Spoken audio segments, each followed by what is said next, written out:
ने बताया।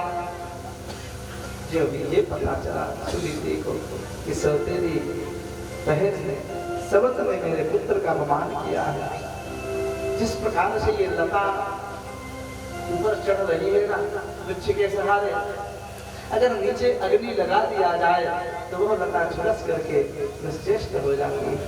वैसे ही ध्रुव तो रो ही रहे थे, सौर की स्मरण आते ही फूट फूट करके उनकी बात भी रोने लगे।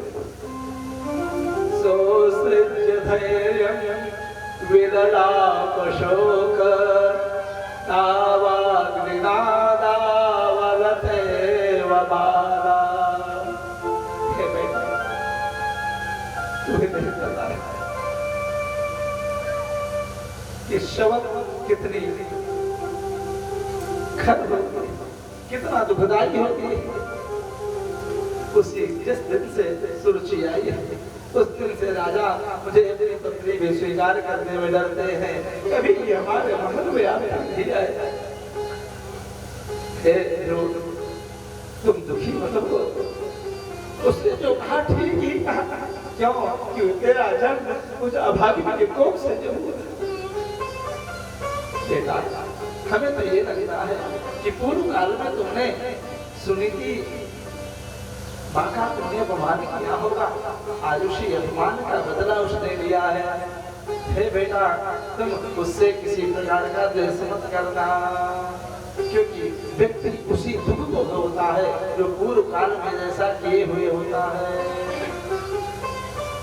अतः हे पुत्र, अगर तुम्हें उत्तम पद की कामना है, उत्तम सिंहासन की इच्छा है, तो तुम भगवान नारायण की आराधना करो। उन्हीं की कृपा से ब्रह्मा जी ने परम श्रेष्ठ परमेष्ठी के पद को पाया है। जैसे जैसे माता सुनीति पुत्र ध्रुव को समझा करके और हाथ पकड़ करके ले गई है भोजन कराने के लिए, लेकिन इतना भयंकर अपमान हुआ है ध्रुव का कि ध्रुव भोजन का एक कण भी मुख में नहीं ले गए, भोजन नहीं किए। बस उसे पान का स्मरण करके जब जन्म हो रहा है उनका, जैसे जैसे माता ने अपनी गोदी में लेकर के सुलाया और नींद आएगी, नींद वैसे तो आई नहीं, बस नेत्र बंद करके उसी अपमान को स्मरण करते रहे।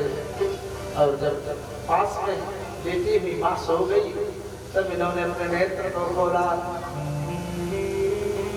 और अपनी सोती हुई माता के चरणों को पकड़ा और सदा के लिए मानो निकल पड़े। ऐसी घनघोर तपस्या की उन भगवान को प्रकट करके प्रसन्न करके ऐसे दिव्य पद को प्राप्त करूंगा। हमारे सौतेली माँ और पिता भी देखे मेरा अपमान किया, क्योंकि वीर्य में दुश्चर्म तपः, भगवान का तप भयंकर तेज होता है, उसमें बड़ी शक्ति होती है।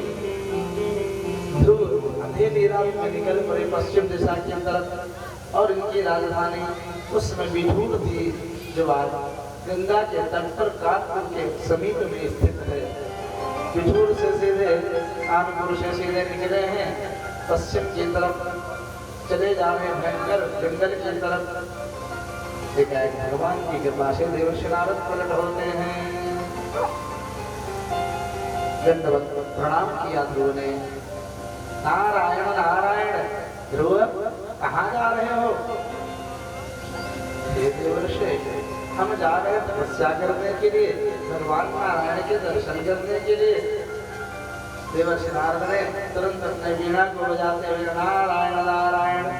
बेटा, तुम भगवान के दर्शन को हंसे समझते हो क्या? तुम्हें मालूम नहीं है उनके दर्शन कितने दुराराध्य हैं। बड़े बड़े ऋषि मुनि हजारों जन्म से साधना में लीन रहते हैं, लेकिन उनके दर्शन उनको भी बड़े दुर्लभ से होते हैं। मुनयः पदवीव्यस्य निःसन्देहो रुजन्मभिः न विदुः निगयन्त्योऽपि विप्रयोग समाधिना। प्रयोग की समाधि के द्वारा उन परमात्मा की प्राप्ति के लिए तत्पर मुनि रहते हैं, फिर भी बड़ी कृपा से प्राप्त करता है। बेटा अभी तुम्हारे खेलवे खावे की उम्र में भगवान की प्राप्ति इतना सरल नहीं है। ध्रुव, हम तुम्हें एक सिद्धांत बताते हैं। यहाँ पर देवर्षि नारद ने एक श्लोक में बड़ा सुंदर नीति बताई है। सुख में जीवन जीने के लिए एक सूत्र बताया है। अगर व्यक्ति संसार में रहता है, इस देवर्षि नारद के बनाए हुए सिद्धांत को अगर अपना ले तो कभी भी मन दुखी नहीं होगा, खिन्न नहीं होगा।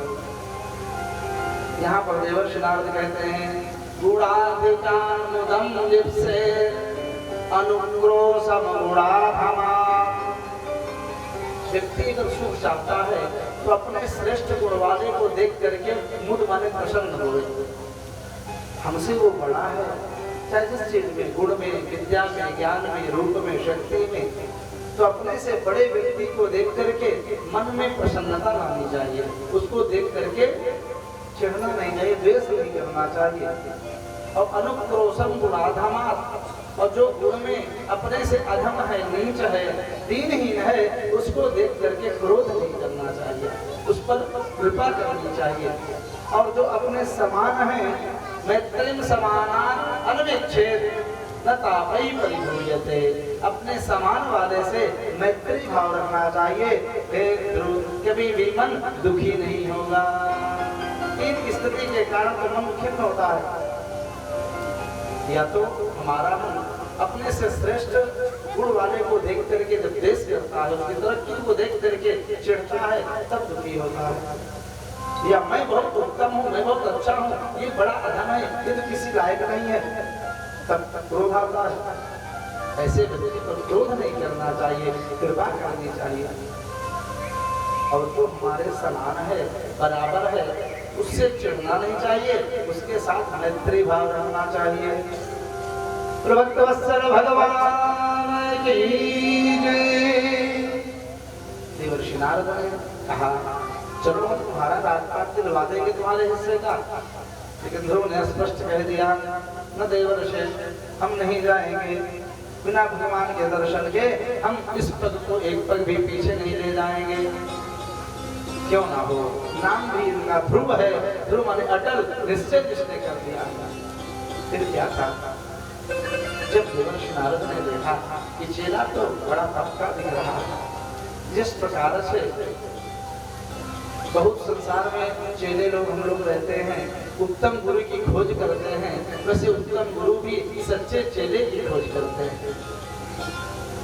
देवर्षि नारद ने जब देखा कि ध्रुव उत्तम विचार वाला है, श्रेष्ठ निर्णय वाला है, हाँ बेटा तुम हमारे पास आओ, हम तुम्हें उत्तम पद्धति बताते हैं जिससे भगवान की कृपा होती है।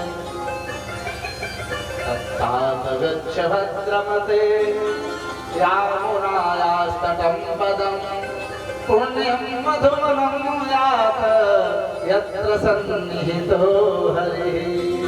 बेटा तुम यहाँ से पश्चिम दिशा में मधुपुरी में चले जाओ, जहाँ पर जमुना के तट पर मधुपुरी है, जहाँ पर भगवान का सर्वत्र सान्निध्य होता है।